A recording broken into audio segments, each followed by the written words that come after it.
अभी आई हमारे साथ। श्रीजा लेट आई है, पूछो ना। मैं अंदर बैठा था, श्रीजा बच गई आज 10:05 पे आई। आज आपको डिस्काउंट मिल गया क्योंकि यहाँ से नहीं नहीं मैं आ गया था 9:50। आप एंट्री टाइम देख लो कैमरा 9:50 दे देंगे। दूध का कोई नहीं क्या भाई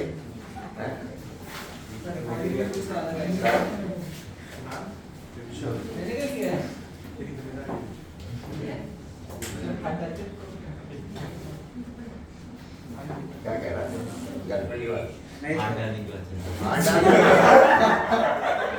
कहाँ कुनाल के अंदर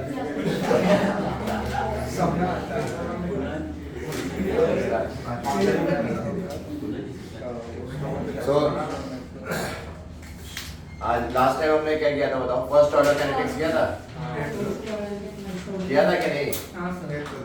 तो फर्स्ट ऑर्डर में आप लोग को कल मैंने गैसियस फेज डिकम्पोजिशन बताया था, है ना? तो उसको एक बार रिविजिट करते हैं क्विकली, क्योंकि आगे हम लोग सवाल भी करने वाले हैं उसको।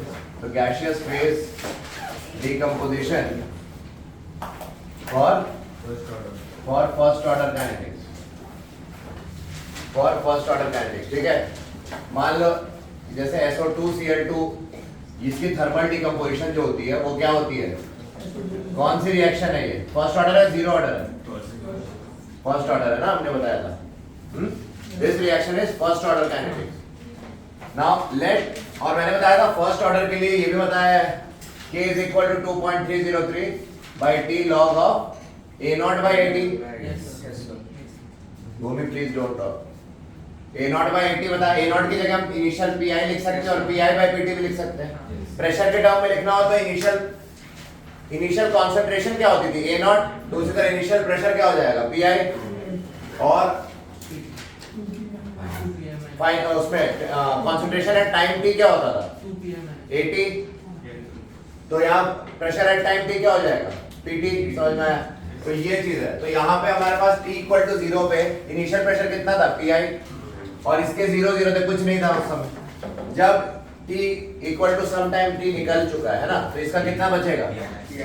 PI माइनस X, मतलब यही PT हो गया, P स्मॉल t यही हो गया, है ना? और यहाँ X और X बनेगा। यस, एम क्या है हमारा इस पूरे डेरिवेशन में जो हम करने आ रहे हैं? PT निकालना, ठीक है? एम समझ में आया क्या है? PT निकालना। तो लेट्स सी, हम लोग क्या बोलेंगे? रिमेनिंग प्रेशर, क्या बोलेंगे? Remaining pressure at time T। किसका remaining pressure?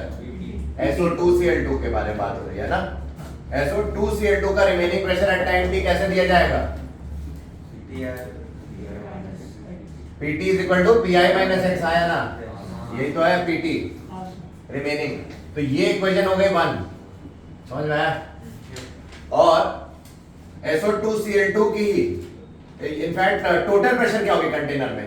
Total pressure at time T, total pressure in container at time T, बताओ क्या होगा?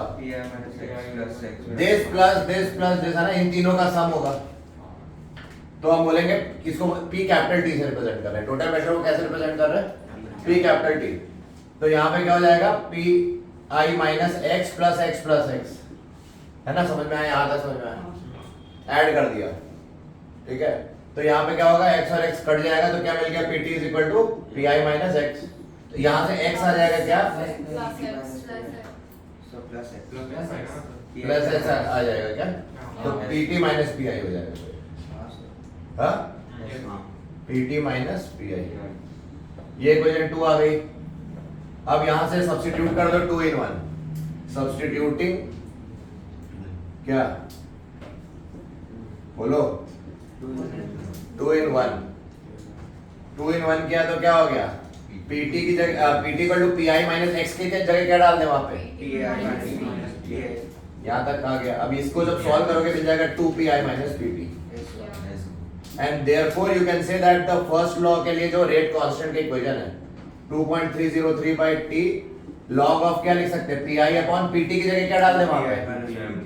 2PI minus PT। तो ये हमारी फर्स्ट ऑर्डर काइनेटिक्स की गैसियस फेज डिकम्पोजिशन में फॉर्मूला हमेशा ही ट्रू है फर्स्ट ऑर्डर के लिए, गैसेस के डिकम्पोजिशन के लिए, ठीक है? ये नोट कर लो। नोटेड है? ठीक है, ये तो कल बताया था, ये आज जस्ट रिकैप कर रहे हैं जिससे कि जो लोग का छूट गया वो भी कवर कर लें। ठीक है, अब आगे बढ़ते हैं। बेटा यार अब तो सवाल कैसे आएंगे अब इस पे? क्वेश्चन, कल एक क्वेश्चन आपको कराया था, वही क्वेश्चन करा दूं फिर से? एक क्वेश्चन दे रहा हूं आपको। अच्छा, यहां से इंपॉर्टेंट सीखने को क्या है इस जो डेरिवेशन में? आपको इंपॉर्टेंट पार्ट क्या है बताओ? कौन सा फॉर्मूला इंपॉर्टेंट है डेरिवेशन में? P T is equal to 2 pi minus P capital T. एक तो ये। अच्छा, रेट कैसा होगा? गैस का जो रेट होगा फर्स्ट लॉ के लिए कैसा होगा रेट का expression? K into P of small t, not capital T, because remain AT होता था ना, जैसे AT होता था वैसे PT हो जाएगा।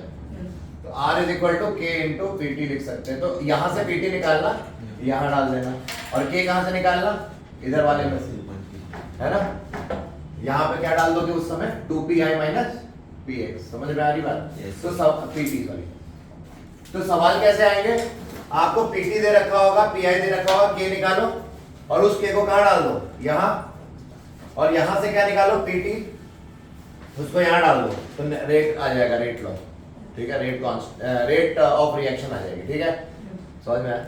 तो इस टाइप का क्वेश्चन आता है। फिर नेक्स्ट, तो इसमें मैंने एक क्वेश्चन कराया था, मैंने बोला था एक्सपेरिमेंट 1 है, इस पे एक्सपेरिमेंट 1 और 2 दो एक्सपेरिमेंट किए गए। इसमें टाइम जो है सेकंड में रखा गया। क्या टाइम था? 0 और यहाँ 100 सेकंड। और इस पे total PT, total pressure ATM में जो दिया गया वो कितना है? 0.5 एंड 0.6। ठीक है, और इन्होंने बोला find rate at total pressure जब 0.65 हो जाए एटीएम, जब टोटल प्रेशर क्या हो जाए? 0.65 एटीएम। ठीक है, तो बताओ पीआई क्या है? ये क्वेश्चन था, आंसर बताओ पीआई क्या है? 0.5 है। कैसे मालूम? बिकॉज t इक्वल टू 0 पे है। t इक्वल टू 0 पे क्या प्रेशर है? 0.5।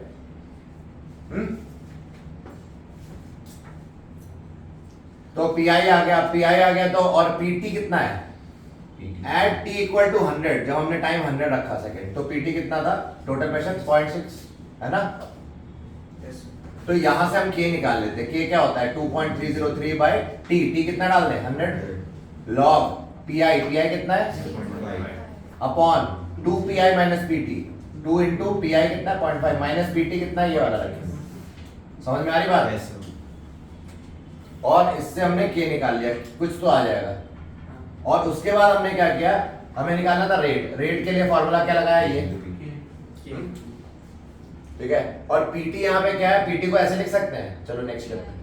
हाँ, 2Pi minus Pt, 2Pi minus Pt। इस बार नया 2 इंटू Pi को लिख दिया 0.5, और Pt कितना है? 0.65। नया वाला Pt डालेंगे, बिकॉज बोले फाइंड रेट जब प्रेशर इतना हो जाए। So new Pt is 0.65। बस ये डिफरेंस है। और यहाँ से K आपने जो निकाला वो यहाँ डाल देना, रेट आ जाएगा। समझ में आया कैसे करना है solve? So this is the बोल सकते हो one of the important question जो इस टॉपिक पे आता है। ठीक है, gaseous phase decomposition of first order. ठीक है, इसी टाइप का क्वेश्चन आएगा, डोंट वरी। तो ये मिटाने आ रहा हूं मैं। और क्या नीट वालों को कल क्या बताया था? जेई वालों को तो अलग बताया था, नीट वालों को क्या बताया था कल? इधर तक ही था, यहाँ तक था। ठीक है, वेरी गुड।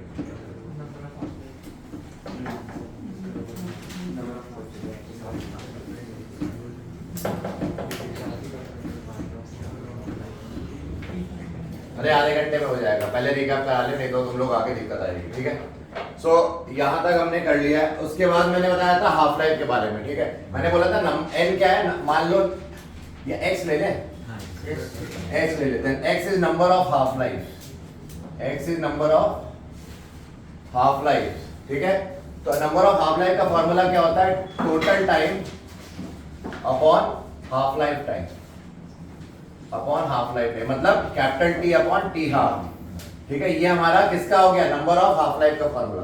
ठीक है, इसका क्या मतलब हुआ? सुनो इधर, स्टार्ट किया हमने जब, या चलो ऐसे समझ लो। अच्छा, एक और फॉर्मूला है AT अपॉन A0, है ना? Is equal to 1/2 power n, या n मतलब x, यहाँ पे x क्या है, यहाँ पे नंबर ऑफ हाफ लाइफ, ठीक है। क्या हो गया सताक्षी, x क्या है यहाँ पे, नंबर ऑफ हाफ लाइफ, ठीक है। तो ये याद रखना। सो इस तरह से डिवाइड कराते हैं। अब इस पे कैसा, इसको समझने के लिए ये फॉर्मूला समझना है हमें। कैसे समझेंगे, ये देखो यहां से हमने स्टार्ट किया, मान लो A0 से, ध्यान देना। हाफ लाइफ टाइम पे बताओ दर्शना क्या हो जाएगी कंसंट्रेशन हाफ लाइफ के बाद। हाफ लाइफ टाइम पे कंसंट्रेशन क्या होती है, 80, आधी हो जाती है कि नहीं, हाफ हो जाती है ना। हाफ लाइफ टाइम क्या होता है, जब कंसंट्रेशन क्या हो जाए, आधी, वो टाइम जिस पे कंसंट्रेशन हाफ हो जाती है। यहाँ पे कंसंट्रेशन क्या हो जाएगी, A0/2, आया ना।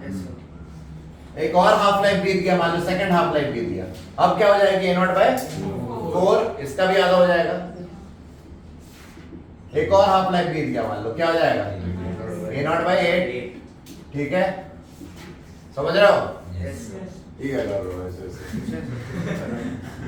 ठीक है, तो A0, तो ये बताओ कितने हाफ लाइफ बीत गए A0/A तक जाने में, कितने हाफ लाइफ बीत गए, 3 हाफ लाइफ बीत गए। तो यहाँ जब 3 रखोगे तो क्या मिलता तुम्हें, 1/8 ही तो मिलता। समझ में आ रही बात। तो ये जो फॉर्मूला है बेसिकली इस डायग्राम से रिलेटेड है। इस डायग्राम से तुम इस फॉर्मूले को समझ सकते हो, हाँ, ठीक है, कि ये नंबर ऑफ हाफ लाइफ कितने बीते, 3। तो x की वैल्यू यहाँ से दिख रही है, 3 होनी चाहिए। x की वैल्यू वहां 3 डालोगे तो 80 क्या मिल जाएगा आपको, 80 will be A0 into 1/2 to the power 3, that is nothing but A0 by क्या, 8। तो देखो 3 हाफ लाइफ बाद A0/8 हो गई कॉन्सेप्ट, ठीक है, समझ में आया, गुड। तो ये कुछ नोट करना है नीट का, प्लीज आप नोट करना। जेई वालों के पास तो है, जेई वाले एंजॉय करें तब तक। सिर्फ आज के दिन कंबाइन करा है, उसके बाद सेपरेट कर देंगे, ठीक है, क्योंकि ये कॉमन लेक्चर है, ठीक है।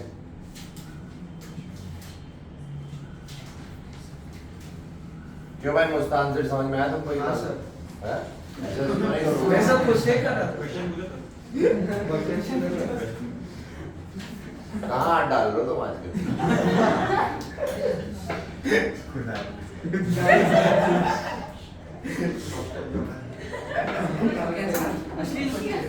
कैसे बच्चे हो?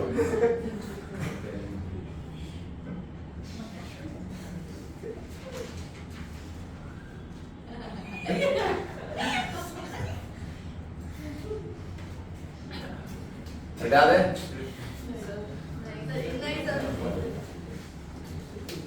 Simon Fram rule, have you understood? Everything is common sense.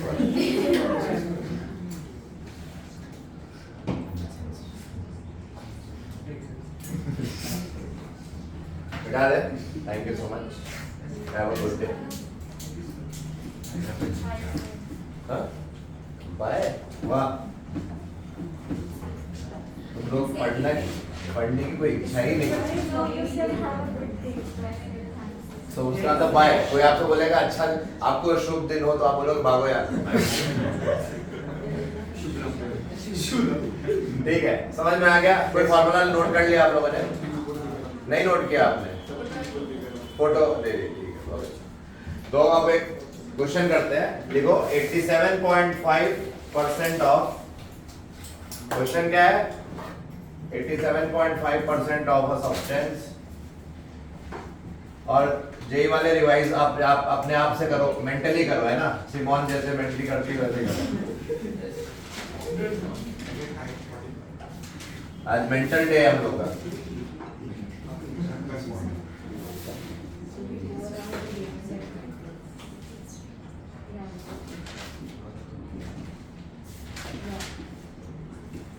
बताओ कैसे करेंगे, कैसे करेंगे? किलो क्या होगा, कैसे करेंगे बताओ, आज क्या रहा हो?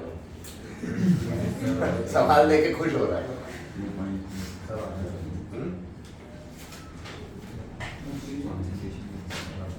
क्यों भाई सवाल लेके शर्मा रहे हो तुम? सवाल आया कुछ लेके आओ, इसके लिए शर्माते हुए आएगा सवाल लेते हुए। चलो ये देखो 87.5% of a substance disintegrated in 45 minutes. मतलब क्या हुआ, टाइम कितना लगा टूटने में टोटल? कितना? 87.5% टूट गया ना, तो बचा कितना? यानी कि 80 जो हम लेंगे वो 12.5% ऑफ ए नॉट लेंगे कि नहीं? क्योंकि 80 is always the remaining concentration, बताया था। तो 80 आ गया। ए नॉट कितना दिया है पता नहीं, तो हम लोग क्या करेंगे, A not 80 is equal to क्या, हमें निकालना क्या है, हाफ लाइफ, मतलब टी हाफ है ना, है ना। 80 upon A not equal to 1/2 to the power x लिख सकते हैं। Yes. और x क्या होता था, capital T upon T half, है ना। बोलो क्या कैपिटल T दे रखा है? हाँ दे रखा है। टोटल टाइम जितना लगा इसको डिसइंटीग्रेटर में वो डाल दो यहाँ पे क्या डालोगे 45, हाँ यहाँ क्या डालोगे 80 की जगह 12.5 अब बाय 100, 12.5 बाय 100 डाल दोगे ऑफ ए नॉट कैंसिल हो जाएगा। तो तुम्हें आ गया, इसको सॉल्व कर लेना, टी हाफ आ जाएगा, ठीक है 3 आ जाएगा, 3 मिनट, 3 आता है 15 मिनट्स, ठीक है आंसर 15 मिनट्स आ जाएगा। सॉल्व कर लेना। बात देखो सॉल्व कैसे करोगे, यहाँ पे 12.5 मतलब 125 बाय 1000 लिख देना is equal to 1/2 to the power 45 T half, है ना। अब इसमें लॉग ले लेना दोनों तरफ, चाहो तो लॉग ले लोगे and then you can easily solve log लेके। तो वैसे डायरेक्टली करना चाहते हो, कैसे करोगे इसको 1/2 इसको, हाँ x ले लो, पहले x निकाल लो x, और फिर बाद में तुम 45 बाय टी हाफ भी कर सकते हो, है ना, ठीक है, ठीक है ना। तो ये हो जाएगा x इससे आ जाएगा 3 मिनट और इसका टी हाफ आ जाएगा 15। क्लियर हो गया, ठीक है। तो ये चीज है, नोट करो।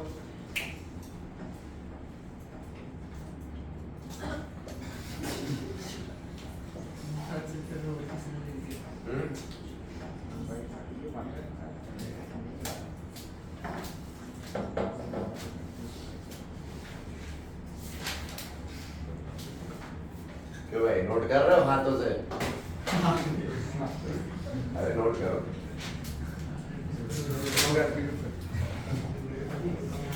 हो गया,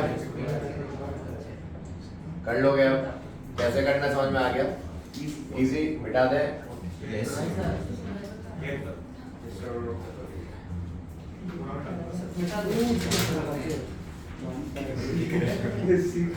ठीक है, तो वहां बैठने को किस, इतनी जगह खाली है, आप लोग बैठ नहीं रहो, पता नहीं कहाँ बैठ गए हो 10 किलोमीटर दूर। ठीक है, मिटा दे। तुम क्या कर रहे हो?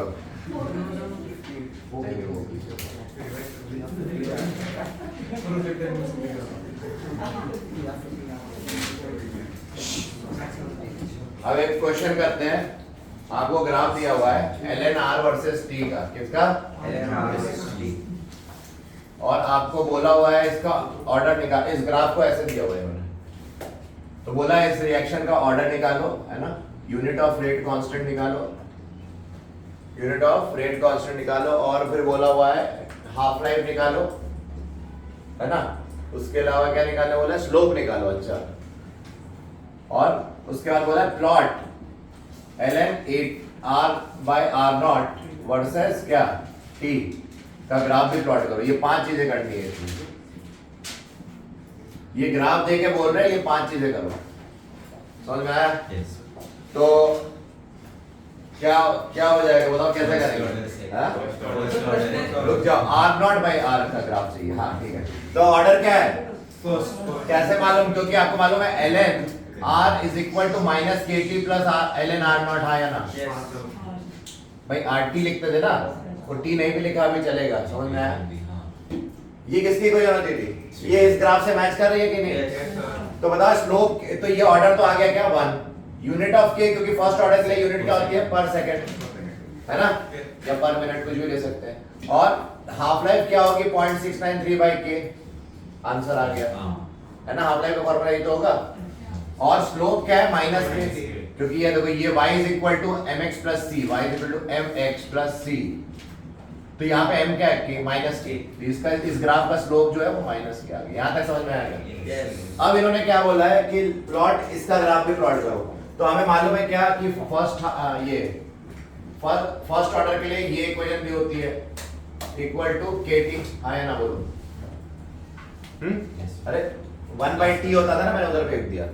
तो y एक्सिस पे क्या आएगा? ये पूरा टर्म, ये y एक्सिस पे ये क्या आएगा? m स्लोप, ये क्या x एक्सिस पे प्लस 0 लिख सकते हैं इसको, है ना? तो ग्राफ अपलॉट हो जाएगा।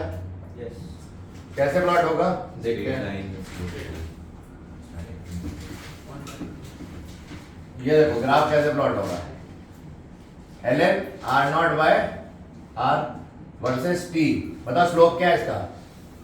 भूमि बताओ स्लोप क्या है इस ग्राफ का?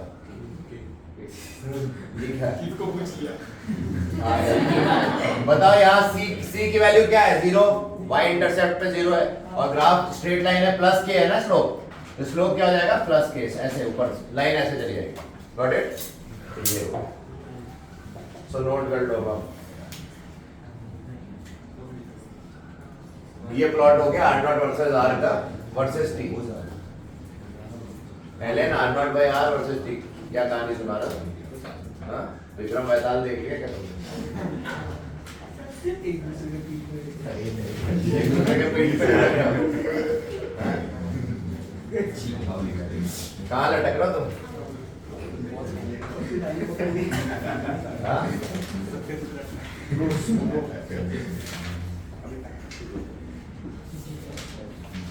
ठीक है, एक और क्वेश्चन है रिएक्शन इज 50% कंप्लीट, है ना? रिएक्शन इज, देखो जल्दी जल्दी करा रहे हैं। 50% कंप्लीट इन 2 आवर्स, है ना? And 75% complete in what? 4 hours. Find order of reaction. Order बताना है। देखो क्या कहते हैं, क्या लिया हुआ बताओ, क्या लिखा है? और रिएक्शन, कोई रिएक्शन हो रही है, वो 50% कंप्लीट है 2 घंटे में, मतलब हाफ लाइफ कितनी देर रखी है? 2 आवर्स। यानी कि T 50% दे रखा है कितना? 2 आवर्स। और T 75% कितना दे रखा है? 4 आवर्स, है ना? और आपको पूछा गया ऑर्डर क्या है? मैंने आपको बताया था एक इंपॉर्टेंट रिजल्ट बताया था कि T 75% is equal to 2 times of T 50% for first order. ये किसके लिए रिजल्ट होता है? फर्स्ट। ये इंपॉर्टेंट रिजल्ट बताया गया था ना आपको? तो यहाँ पे देखो T 75% 4 है, which is nothing but 2 into 2, है ना? यानी कि ये रिलेशन जो है, इसको जब T 50 यहाँ डाल दो तो आपको ये 4 ही मिल रहा है। जब यहाँ 2 वैल्यू डालोगे तो यहाँ 4 मिल रहा है, जो कि ये गिवन है। यानी कि ये फर्स्ट ऑर्डर को ही कॉरेस्पॉन्ड कर रहा है। समझ में आया? क्योंकि फर्स्ट ऑर्डर के रिजल्ट को सेटिस्फाई कर रहा है। तो इसमें कुछ सॉल्व और कुछ करना नहीं है, बस यहाँ पे आपको बस देखना, ऑब्जर्व करना है कि यहाँ 2 घंटे दिया है और 75 पे 4 घंटे। हमें पता है इंपॉर्टेंट रिजल्ट होती है फर्स्ट ऑर्डर के लिए एप्लीकेबल होता है। तो T 50 को जब 2 डाला 4 आ गया, और आना भी चाहिए, यानी कि ये फर्स्ट ऑर्डर ही है। ठीक है, तो ये चीज है, नोट कर लो। इसमें कुछ लगाने की जरूरत नहीं, सॉल्व और कुछ करना नहीं था, है ना ज्यादा। अब आते हैं असली एनालिसिस पे, इसके डिटेल।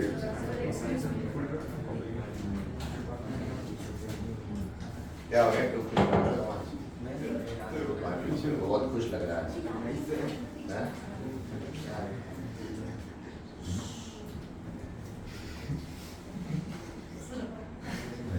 समझ में आ रहा है कि नहीं? पूछ रहा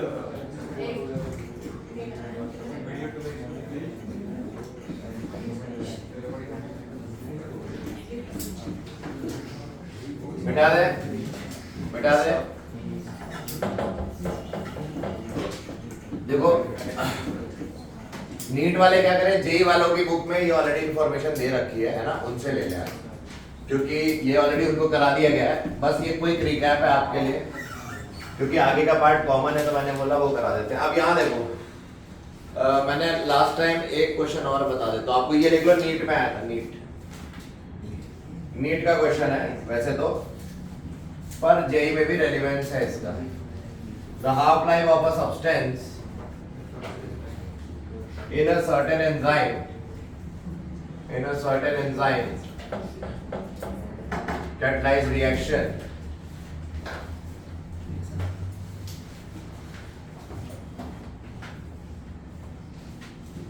one 38 seconds. The time required for concentration to fall from 1.28 milligram per liter to 0.04 milligram per liter is how much? चार ऑप्शन दिए थे, मैं ऑप्शन नहीं लिख रहा हूं, हम लोग सॉल्व करेंगे। कैसे करेंगे बताओ? क्या लिखा है बोलो? चुप हो जाओ। नीट वाले ध्यान दो और जे वाले भी ध्यान दो। क्या होगा? हाफ लाइफ दिया हुआ है कितना बोलो? 138 सेकेंड्स। और बोला टाइम टी निकालो which is required for the concentration to fall from initially कितना दे रखा है, यानी कि 1.28 और फाइनली कितना दे रखा है? अच्छा, मिलीग्राम पर लीटर क्या कॉन्सेंट्रेशन की यूनिट होती है? मोल्स पर लीटर होती है ना कॉन्सेंट्रेशन की यूनिट, मोलारिटी की।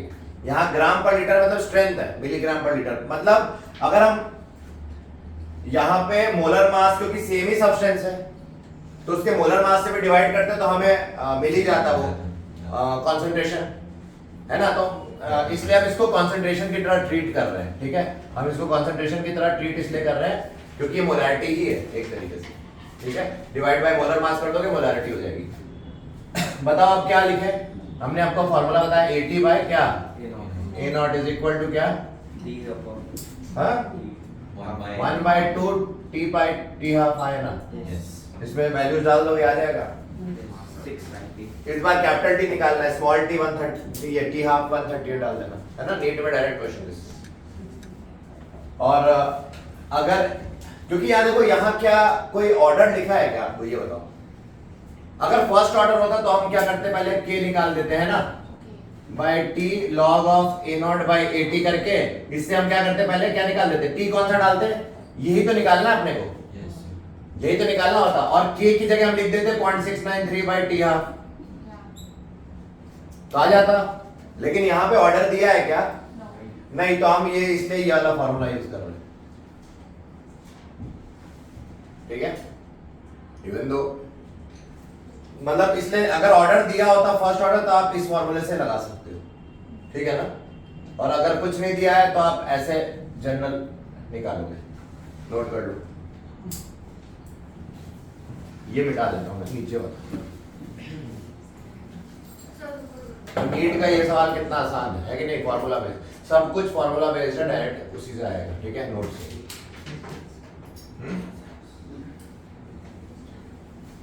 मिटा दे। क्या हुआ, खुश लग रहा तुम? क्या हो गया? कल कहाँ चले गए थे दोपहर को? ट्रक चलाने चले गए, घर चला गया था, घर चले गए थे तुम? क्यों नहीं है? क्यों घर चले गए थे? तो मालूम नहीं था, बोला था ना दोपहर को क्लास में। क्यों घर चले गए?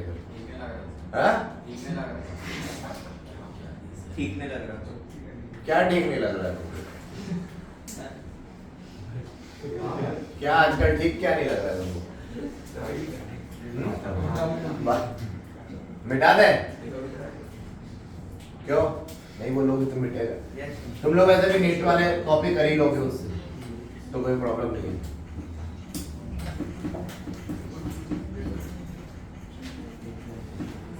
अब देखो नेक्स्ट।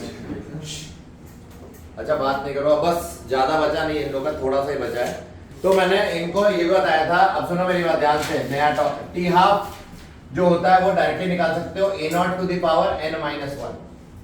क्या बोला? a not to the power n-1, समझ रहे हो? Inversely proportional to a not to the power n-1। तो बताओ अगर जीरो ऑर्डर होता, जीरो ऑर्डर मतलब क्या हुआ? n की वैल्यू क्या रखते हो? जीरो। तो टी हाफ किसके प्रोपोर्शनल आता है? a नॉट होता भी है। क्यों? टी हाफ का फार्मूला क्या होता था? a नॉट बाय 2 के होता था कि नहीं? yes. तो देखो a नॉट के प्रोपोर्शनल आ गया ना टी हाफ। उसी तरह फर्स्ट ऑर्डर अगर होता तो n की वैल्यू क्या रखोगे? 1। तो टी हाफ इंडिपेंडेंट हो जाएगा क्योंकि 1 - 1 0, any number to are 0 is 1। तो टी हाफ इंडिपेंडेंट ऑफ क्या? a not. सेकंड ऑर्डर होता तो n की वैल्यू क्या रखते? 2। तो टी हाफ क्या आ जाता, inversely proportional to A not, हाँ या ना? यस ठीक है, इसी तरह थर्ड ऑर्डर रखते तो यहाँ पे वैल्यूज डालते जाया जाएगा। तो बताओ ये T half of one reaction upon T half of another reaction का रेशियो क्या होगा इन जनरल? इस फॉर्मूले से बताओ। हाँ, concentration of B upon concentration of initial of A whole power n-1। ये न्यूमेरिकल में ये भी यूज हो जाता है डायरेक्ट। जब दो रिएक्शन की क्या दियो, initial concentration at half life and half life time दियो, हाफ लाइफ टाइम दियो और इनिशियल कॉन्सेंट्रेशन दियो तो ऑर्डर निकाला जा सकता है n, है ना?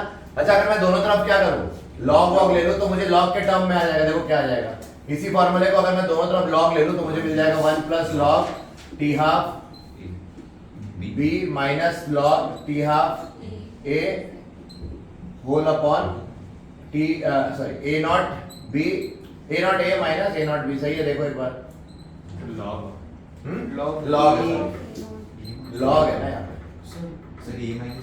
यहाँ पे ए माइनस बी है ना, हाँ वही। यहाँ ए माइनस बी होगा, यहाँ बी माइनस बी। ठीक है, ये सॉल्व करके हमने कल दिखाया था, मैं डिराइव नहीं करा, डेरिवेशन आपको पूछेंगे नहीं, मैंने कल डिराइव किया था, ये नोट कर लो।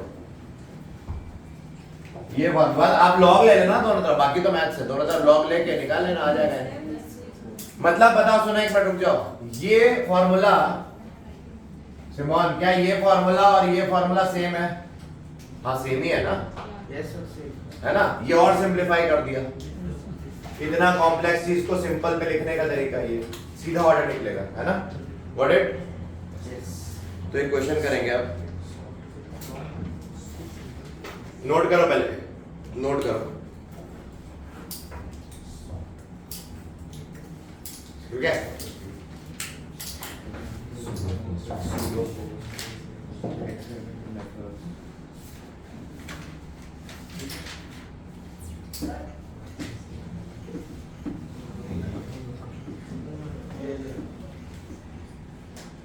ठीक है, अब ये देखो नेक्स्ट क्वेश्चन है, प्रेशर वगैरह, ये देखो एक रिएक्शन दी है इन्होंने, 2NH3 gives N2 plus 3H2, है ना?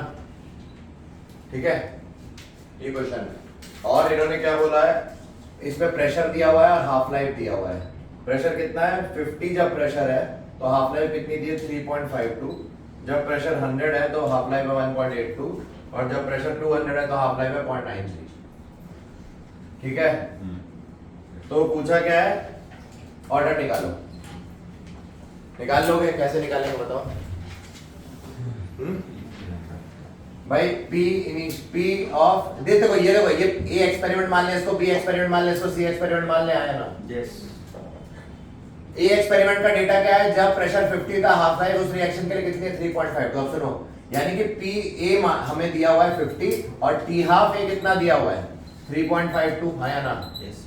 और PB दिया हुआ है कितना 100 और T हाफ B कितना दिया हुआ है 1.82। ये कोई भी दो एक्सपेरिमेंट ले लो, क्या बोला, कोई भी दो एक्सपेरिमेंट ले लो और उसका डेटा उस फॉर्मूले में डाल दो। यहाँ पे n कैसे आ जाएगा, 1 plus log of T half A कितना है 3.52 minus log of T half B 1.82 divided by log of A not. अब A नॉट की जगह हम क्या ले रहे हैं, A नॉट, ये क्या है, A नॉट A जैसा ही कुछ है ना? जैसे कॉन्सेंट्रेशन के टर्म में वैसे प्रेशर के टर्म में हो जाएगा, और ये A नॉट ऑफ B जैसा ही हो गया ना, क्योंकि कॉन्सेंट्रेशन और प्रेशर एनालॉगस है, बताया था ना? यस। तो यहाँ पे वैल्यू डालेंगे, क्या डालेंगे यहाँ पे 100 माइनस लॉग 50, समझ में आ गया? इसको सॉल्व करोगे तो ऑर्डर कितना आ गया था 2 के आसपास, 1.98 आएगा मान लो। तो आप क्या करोगे, उसको एग्जाम में, क्योंकि ऑर्डर 1 2 3 ऐसे लिखा होगा, तो इसको 2 मान लेना, आप बोलोगे ऑर्डर इज अप्रोक्सीमेटली 2। इजी, बहुत आसान ये क्वेश्चन है। ये उस फॉर्मूले पे डायरेक्ट आप इस तरह से भी निकाल सकते हो, वरना ऐसे निकालो, इसमें और झंझट है। सेम ही बात है, ये वैल्यू फिर उसमें डालते हैं, फिर उसमें भी लॉग लेना ही पड़ता, तो इससे अच्छा एक शॉर्टकट फॉर्मूला मिल गया हमको।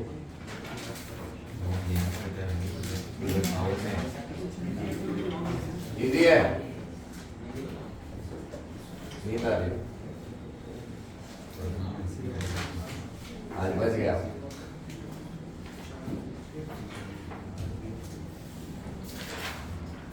अब एग्जांपल्स ऑफ जीरो ऑर्डर और फर्स्ट ऑर्डर देखेंगे, उसके बाद सूडो ऑर्डर और फिर एक्सपेरिमेंटल मेथड, और फिर हमारा नया क्लास का चालू हो जाएगा। Thank you.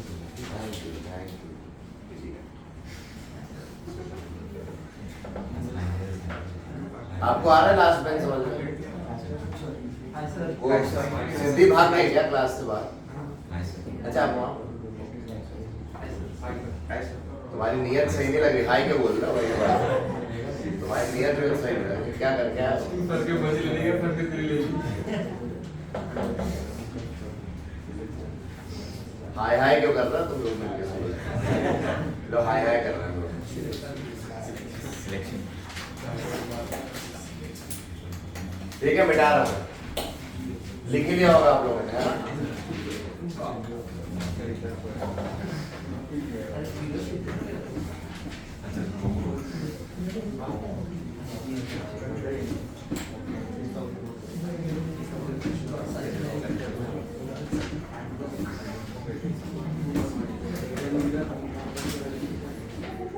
लिखो एग्जाम्पल्स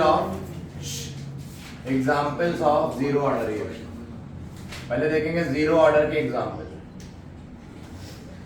तो पहला क्या है, 2HI जब डिकम्पोज करेगा H2 और I2 में, किस सरफेस पे डिकम्पोज करता था? गोल्ड है ना, गोल्ड सरफेस पे डिकम्पोज करता था। तो इस टाइप का जो एग्जाम्पल वो क्या हो जाएगा? Zero order reaction. ये यानी कि ऐसी रटना है आपको, ये एनसीईआरटी का है, आपको रटना है ये रिएक्शन गोल्ड सरफेस पे जब डिकम्पोजिशन होता है HI का, तो ये एक जीरो ऑर्डर है। मतलब इसका रेट किसके बराबर होगा बताओ? Rate will be equal to K into क्या? H2O to the power 0। Zero order है ना, यानी कि rate will be only equal to K finally. समझ में आया? ये बताओ इस रिएक्शन के लिए। उसी तरह एक और रिएक्शन है क्या? 2NH3 gives N2 प्लस क्या? 3H2। इसकी डिकम्पोजिशन किस सरफेस पे हुई थी? प्लैटिनम सरफेस पे हुई थी ना। और यहाँ पे 1130 केल्विन था। तो इसके लिए इस रिएक्शन के रेट लॉ कैसे लिखा गया है? ये देखो एक्सपेरिमेंट से, आप सुनो, एक्सपेरिमेंट से पाया गया इस रिएक्शन के लिए रेट लॉ एक्सप्रेशन कैसे लिखा गया बताओ? K1 into NH3 upon 1 plus K2 1 plus K2 into NH3 concentration. ये इस रिएक्शन के लिए ये एक्सपेरिमेंट से पाएगा। क्या आप इसको देख के बता सकते हैं रिएक्शन को? ये रेट लॉ नहीं बता सकते ना। क्या ये एक्सप्रेशन हम खुद से सोच सकते हैं? नहीं, ये तो एक्सपेरिमेंट से आता है, क्योंकि rate law is experimentally determined. हाँ या ना मुस्तकिम बोलो, ठीक है? तो यहाँ पे सुनो, अब सुनो इधर, ये रिएक्शन की एक इल्यूजन है। क्या ये जीरो ऑर्डर हम बोल तो रहे हैं, बट अगर इसकी कॉन्सेंट्रेशन लो कर दें, किसकी? अमोनिया की। अमोनिया की लो कॉन्सेंट्रेशन होगी तो ये फर्स्ट ऑर्डर हो जाएगा रिएक्शन। अभी क्या बोल रहे हैं इसको? Zero order. इसको क्या बोल रहे हैं अभी? बट अगर अमोनिया की कॉन्सेंट्रेशन कम कर दे तो हम ये रिएक्शन फर्स्ट ऑर्डर होगी। कैसे देखते हैं? तो हम बोलेंगे क्या? At low concentration of ammonia, बताओ क्या हो जाएगा rate? R is equal to, बताओ कॉन्सेंट्रेशन अमोनिया की कम हो गई तो ये टर्म नेग्लिजिबल हो गया है ना, 1 के आगे बहुत ही कम है, तो 1, तो क्या हो जाएगा? R is equal to K1 into NH3। तो ये कैसी ऑर्डर दिख रही है यहाँ से? 1, क्योंकि यहाँ पावर क्या हो गई है? 1। समझ में आया? फर्स्ट ऑर्डर जैसा बिहेव कर रहा है ना। ये टर्म हमने गायब कर दिया क्योंकि किसी इतनी कम कॉन्सेंट्रेशन इसको उड़ा दो तो 1 के रिस्पेक्ट में बहुत ही छोटी है, तो ये गायब किया तो हमें मिल गया K1 इनटू NH3। और NH3 की पावर यहाँ कुछ नहीं लिखा, मतलब 1 ही है, तो ये ऑर्डर फर्स्ट, यानी कि it behaves like first order, behaves like first order reaction. और हाई कॉन्सेंट्रेशन पे क्या हो जाएगा? एट हाई कॉन्सेंट्रेशन बताओ। zero order. R is equal to 3.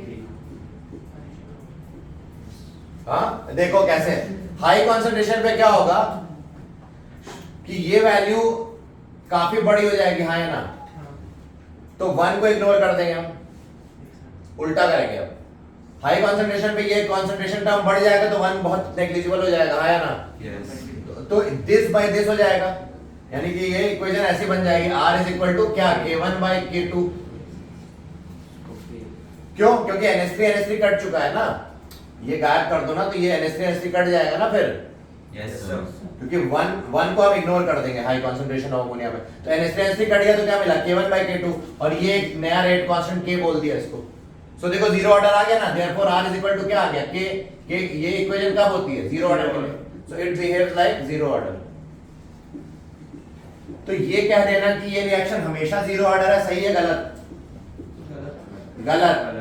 ये रिएक्शन जीरो ऑर्डर हमेशा नहीं है, ये रिएक्शन फर्स्ट ऑर्डर भी बिहेव कर रही है लो कंसंट्रेशन अमोनिया पे, और it behaves at also as zero order at high concentration of ammonia. ठीक है, ये इंपॉर्टेंट है, याद रखना, इस पे क्वेश्चन बन सकते हैं, नोट कर। ये क्या है, ये ना तो फर्स्ट ऑर्डर रिप्रेजेंट कर रही ना जीरो ऑर्डर नहीं, ये बस रेट लॉ एक्सप्रेशन है, इससे हमने निकाला फर्स्ट और जीरो ऑर्डर। ठीक है, तो ये नोट कर लो आप।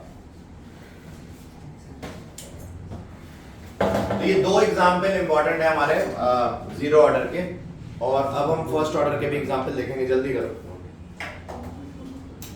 तो चेक करो, दिख रहा है उससे कि हाँ चालू है।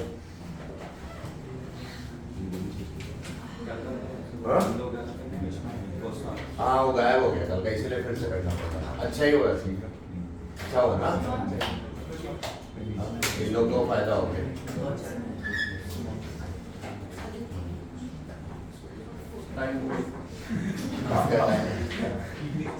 सबका टाइम आएगा।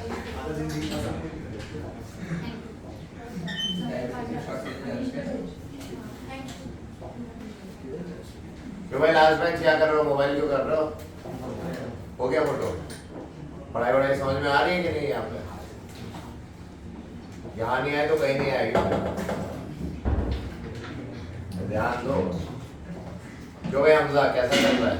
अच्छा है? क्या तोड़ उड़ रहा है या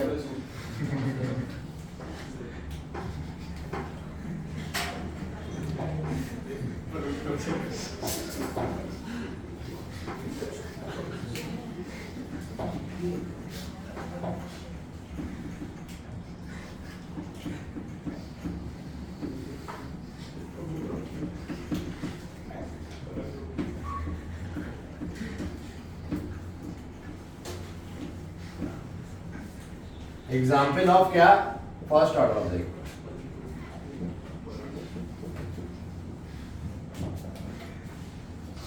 पहला क्या बताए थे? All natural and radioactive decay, all natural and artificial, है ना? रेडियो एक्टिव क्या?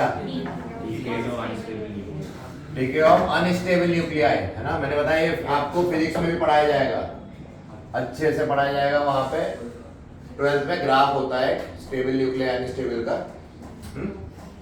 तो जो बाइंडिंग एनर्जी ग्राफ होता है उससे आप पता करोगे, वो फिजिक्स में केमिस्ट्री में नहीं।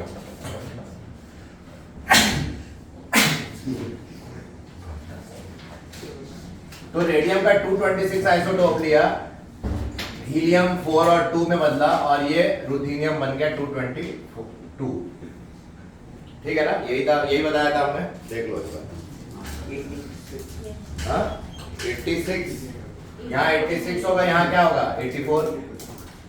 अरे ऐड कर लो, ये तो मैथ होगा, इधर 86 होगा। हाँ इधर 86 होगा, इधर 86 होगा। अच्छा 88 है यहाँ पे, ये बोलो। आइसोटोप है ना भाई, ये एक रेडियम का आइसोटोप है, ठीक है ना? तो ये चीज हो गई। अब यहाँ तक कोई दिक्कत नहीं। और क्या एग्जाम्पल दिया था हमने?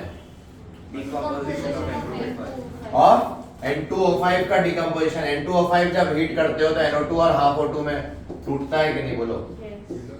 ये भी रिएक्शन किस ऑर्डर को फॉलो कर रही है?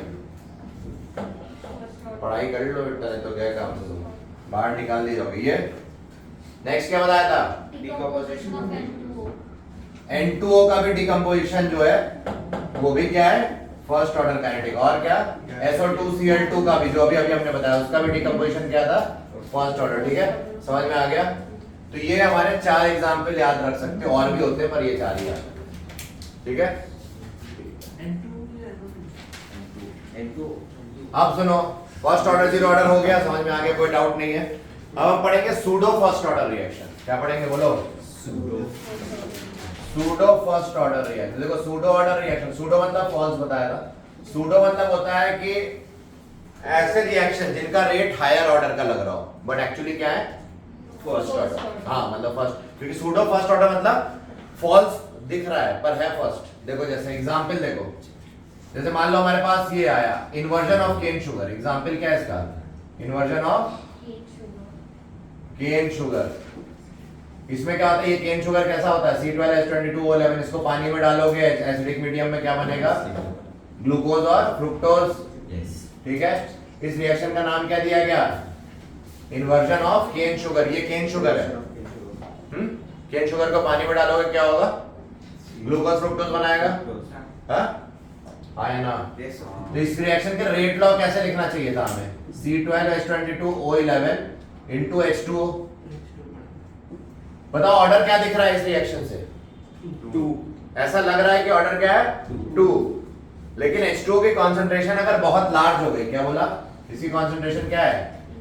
और यहाँ पे लार्ज एक्सेस बोलते ही है इसको। इस टाइप के टर्म बोलते हैं लार्ज एक्सेस, मतलब बहुत ज्यादा। अगर पानी कॉन्सेंट्रेशन बहुत ज्यादा रख दी तो यहाँ से पानी टर्म गायब कर देंगे। तो ये जो नया रेट लॉ आ गया, क्या आ गया? तो ये देखो, ये दिख रहा था किस ऑर्डर का? सेकंड ऑर्डर पहले। अब क्या हो गया? बट एक्चुअली क्या है वो? First order. कब हुआ? Under certain condition. कौन सी कंडीशन थी? जब H2O क्या हो जाए? Large access. ठीक है, इसको बोलते हैं ऑसवाल्ड आइसोलेशन मेथड भी बोलते हैं, है ना? क्या बोलते हैं? Oswald isolation method. बट ठीक है, अभी के लिए तुम ये डाल लो इन्वर्जन ऑफ केन शुगर। तो यहां पे तुम्हें ये ध्यान रखना है, क्या बोलो? कि it appears to be of second order but is actually first order. Why? पानी कॉन्सेंट्रेशन बहुत ज्यादा हो जाए। जैसे बिलियंस ऑफ मॉलिक्यूल वाटर के, है ना, और उसमें से एक दो रिएक्ट भी कर जाए तो क्या रेट पे कोई फर्क पड़ेगा? नहीं ना। इस ये मतलब है कहने का। जैसे समुद्र में से मग्गा पानी निकाल लिया आपने, तो समुद्र के रेट पे, फ्लो पे फर्क पड़ रहा है क्या? कुछ नहीं ना, वैसे ही कुछ है। ठीक है, समझ में आया? एक और एग्जांपल देखो क्या है? Ester hydrolysis. Hydrolysis of ester. Ester को आपने जब पानी में डाला, एस्टर क्या है? जैसे मान लो CH3CO C2H5 ले लिया आपने, इसको हम लोग ने क्या डाला? पानी में H+ एसिडिक मीडियम में, क्या बनाएगा? एस्टरिफिकेशन जब होता था तो एसिड और अल्कोहल लेते थे, यहाँ पे उल्टा हो गया। एस्टर हाइड्रोलिसिस में क्या बनेगा? एसिड और अल्कोहल। तो इसके हिसाब से रेट क्या होना चाहिए था? दिस इनटू दिस, हाँ या ना? बट क्या पाया गया? Only it is equal to the ester rate concentration. ठीक है, क्यों? क्योंकि यहाँ पे पानी क्या हो गया? Large access.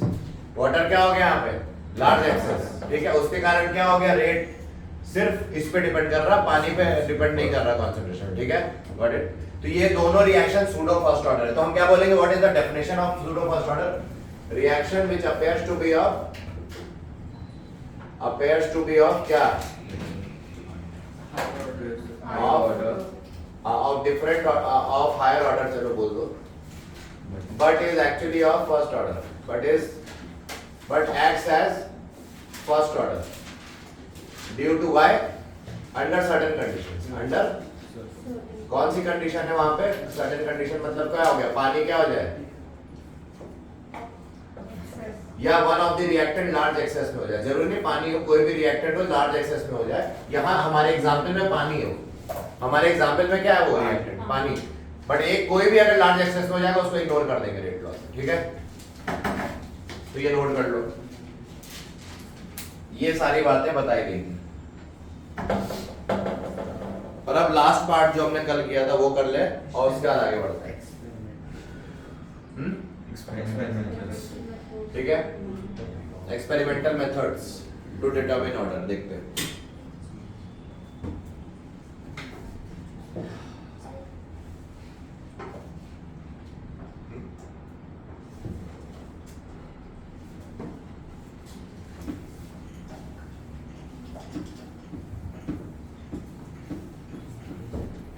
क्या बताया? बताओ। Experimental methods to predict order. ये देखो, ये फालतू का टॉपिक है, बट क्योंकि बुक्स में होता है तो हमने बता देना। Predict order of reaction to determine order. पहला मेथड क्या है बताओ? Method of integration. Method of integration, ये पहला मेथड है। इसको हम लोग क्या बोलते हैं? हिट एंड ट्रायल मेथड बोलते हैं। बैठा तो बैठा, नहीं तो गए काम से। Hit and trial method. इसमें क्या था? जैसे अभी मान लो इक्वेशन दे दी, इक्वेशन बताओ। ये देखो, ये कहां से आ रही है? ये इक्वेशन किसके लिए होती थी? फर्स्ट ऑर्डर या थर्ड ऑर्डर या जीरो ऑर्डर या सेकंड ऑर्डर? जीरो ऑर्डर ना बताया था। तो इक्वेशन देख के तुमने क्या प्रेडिक्ट कर लिया? इक्वेशन देख के प्रेडिक्ट क्या किया बताओ? ऑर्डर जीरो और ये इक्वेशन कहां से आ रही थी? हमने इंटीग्रेशन वगैरह किया था ना इंटीग्रेटेड रेट लॉज में, इसलिए इसको बोल दिया मेथड ऑफ इंटीग्रेशन, क्योंकि इंटीग्रेशन से इक्वेशन आई और जैसे ही इक्वेशन आई हमने बोल दिया इसको देखते ही ये जीरो ऑर्डर। उसी तरह ये इक्वेशन जब आई इंटीग्रेशन से तो हमने क्या बोल दिया इसको देखते ही फर्स्ट ऑर्डर है। आप समझ रहे हो मैं क्या कह रहा हूं? तो जब हम लोग इक्वेशन देख के बता दें या ऐसी इक्वेशन आई चाहे ऐसी आ गई, t इज इक्वल टू क्या 2.303 क्या k log ऑफ क्या था a0/80 था ना, तो ये जब देखा ये कौन सा ऑर्डर है? फर्स्ट ऑर्डर है ना। तो इंटीग्रेशन से जो चीज डिराइव हुई एक इक्वेशन, उसको इक्वेशन को देख के जब आप प्रेडिक्ट बता रहे हो कि ऑर्डर क्या होगी तो हम उसको बोल देते हैं मेथड हिट एंड ट्रायल या मेथड ऑफ इंटीग्रेशन। समझ में आया क्या? यस तो भाई तुम्हें आ रहा है समझ में? और क्या बताया था? फर्स्ट मेथड ये समझ में आया? एक और मेथड यहाँ पे देखो, t का एक और फॉर्मूला हो सकता है। मान लो अगर ये आ जाता 1/a0 minus x into minus 1/a0, तो बताओ ये कौन सा ऑर्डर है? इस इक्वेशन का लिख के सेकंड ऑर्डर है, ये सेकंड ऑर्डर की इक्वेशन। थर्ड ऑर्डर होता तो क्या हो जाता? 1/a0 माइनस x का whole square minus 1/a0 square. तो ये इक्वेशन देख के आपको क्या दिमाग में आना चाहिए? कौन सा ऑर्डर है ये? Third order. ठीक है, ऐसे इस तरह से ऑर्डर मतलब इक्वेशन देख के आप बता सकते हो। अब ये दोनों मैंने डिराइव नहीं करी थी, ठीक है, तो डोंट पैनिक, ये डिराइव नहीं की गई थी, ये आपको बस बता रहा हूं मैं कि ऐसा होता है, ये याद कर लो आप। ये सेकंड ऑर्डर के लिए, ये थर्ड ऑर्डर के लिए। ठीक है, समझ में आ गया? कोई डाउट नहीं है?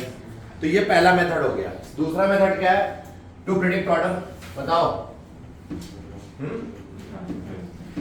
ग्राफिकल मेथड, वो भी बता दिया ना, ग्राफ दिया था आपने, ऑर्डर प्रेडिक्ट किया था कि नहीं? Yes sir. तो ग्राफिकल मेथड हो गया, बट वो ऐसे नहीं लिखेंगे।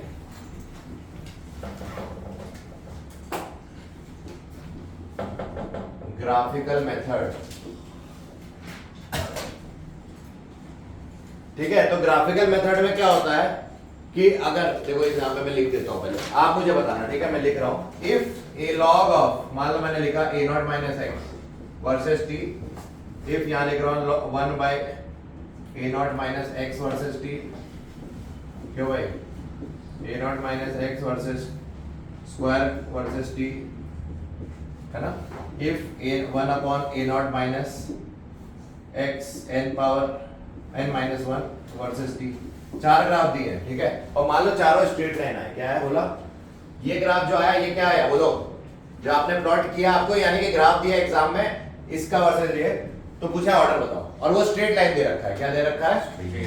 मान लो ये ग्राफ दे रखा है दिस वर्सेस दिस, है ना? ऐसे ये y एक्सिस पे, x एक्सिस पे, और ये ग्राफ स्ट्रेट लाइन है, तो हम क्या बोलेंगे?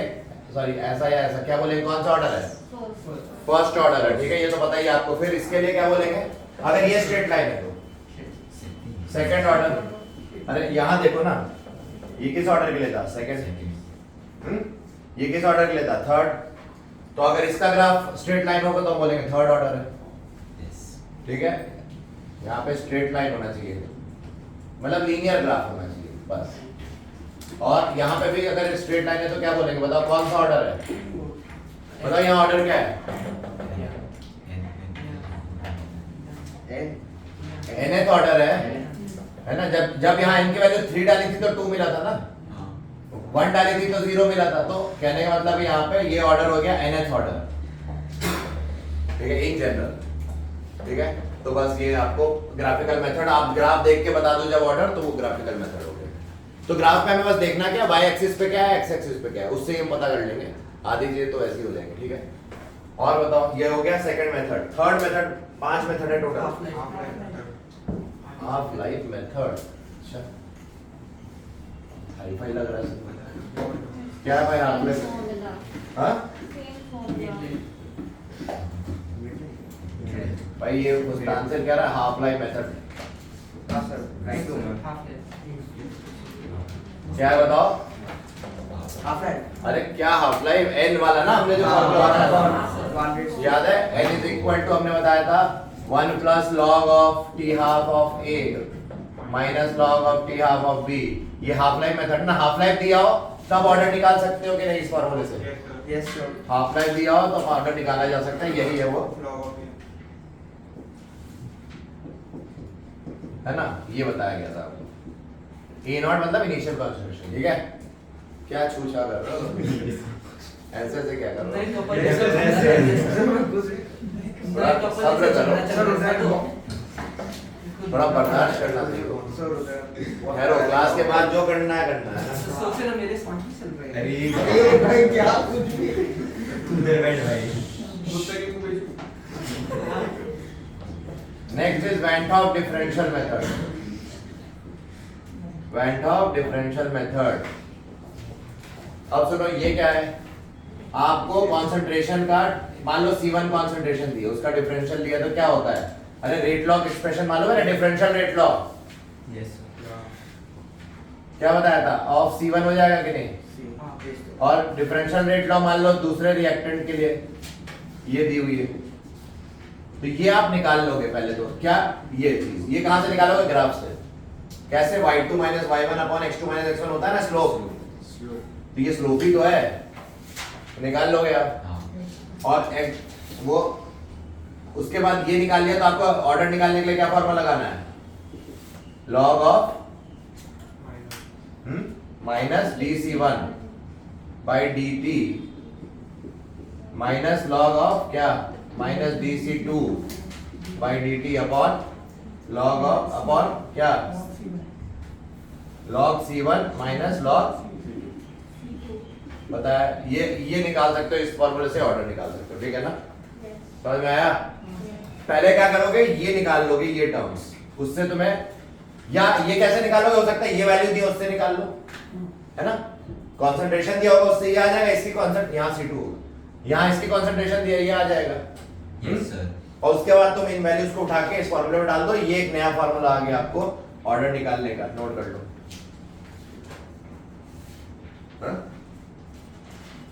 ठीक है, तो ये चीज हो गई। तो Van Hoff डिफरेंट, और लास्ट मेथड जो है उसके बाद आपको ब्रेक मिलेगा थोड़ा सा। Let's go. नहीं आने के लिए नहीं मिलेगा, बैठ जाएगा।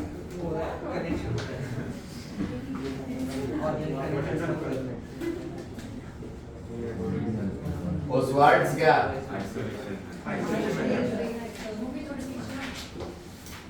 Example of pseudo. It's like an example of हाँ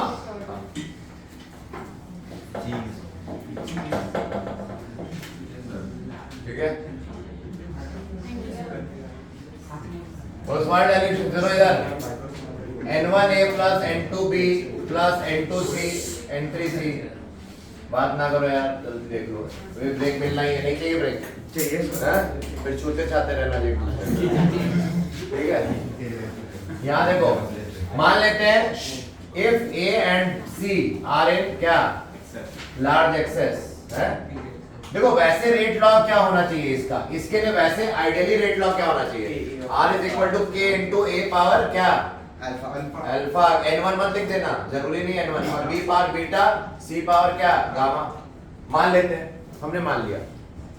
लेकिन अगर A और C एक्सेस में हो जाएंगे तब रेट लॉ क्या हो जाएगा? यहाँ पे A और C को उड़ा देंगे ना रेट लॉ एक्सप्रेशन से, तो K into beta power beta आ जाएगा आंसर।